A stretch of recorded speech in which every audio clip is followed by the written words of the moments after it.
Assalamualaikum warahmatullahi wabarakatuh. Nama saya Dewi Mayuningsih, NIM 11218005. Saya dari Prodi D3 Kebudayaan Stikes Abdurrahman Palembang, mata kuliah Biologi Reproduksi. Di sini saya akan merangkum materi tentang hormon gametogenesis. Gametogenesis atau hormon reproduksi. Hormon adalah zat kimia yang dihasilkan oleh kelenjar endokrin yang dialirkan ke dalam peredaran darah, mempengaruhi organ tertentu atau organ target. Kemudian juga hormon merupakan senyawa yang merangsang.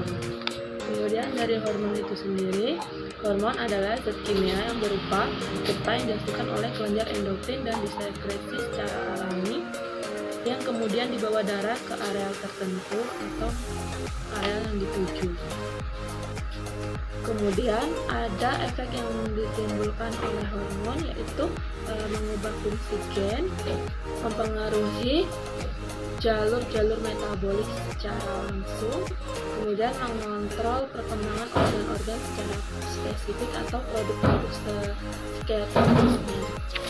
Berikut adalah hormon reproduksi yang dimiliki setiap wanita, yaitu FSH, follicle stimulating hormone, yaitu dihasilkan oleh sel-sel basofilik, afinitas terhadap basofilik.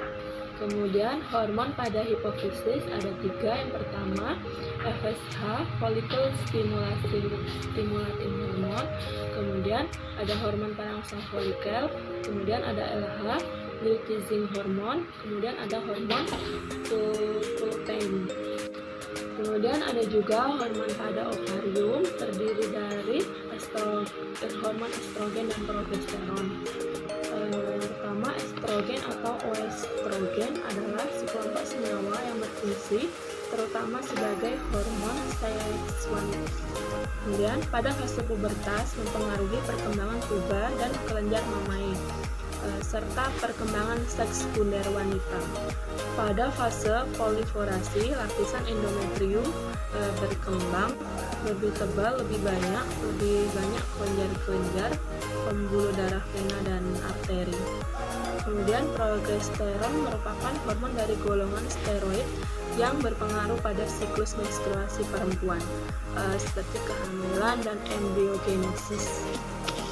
Kemudian ada juga hormon pada plasenta. Plasenta merupakan jaringan yang menghubungkan antara ibu dan bayi yang ada di dalam rahim. Yang pertama, ada gonadotropin chorion yang berfungsi meningkatkan korpus luteum serta sekresi estrogen dan progesteron pada korpus luteum. Kemudian estrogen yang berfungsi meningkatkan pertumbuhan organ kelamin ibu dan jaringan janin. Kemudian hormon progesteron, ada juga hormon somatropin. Estrogen dan progesteron berfungsi guna mencegah pembentukan FSH dan LH. Dengan demikian, dua hormon ini dapat mempertahankan kehamilan. Kemudian ada juga kontrol hormon terhadap siklus reproduksi. Hormon ini berpengaruh terhadap hipofisis sebagai suatu mekanisme kontrol hormonal, mekanisme umpan balik, yaitu terdiri dari siklus ovarium, siklus uterus, siklus vagina.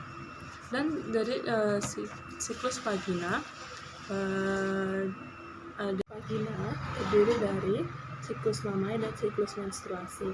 Siklus menstruasi terdiri dari fase menstruasi, kemudian yang kedua fase proliferasi atau folikuler, yang ketiga fase sekresi atau luteum, yang keempat fase askemik. Itulah tadi rangkuman dari materi hormon gametogenesis. Lebih dan kurang saya minta maaf. Saya akhiri. Wassalamualaikum warahmatullahi wabarakatuh.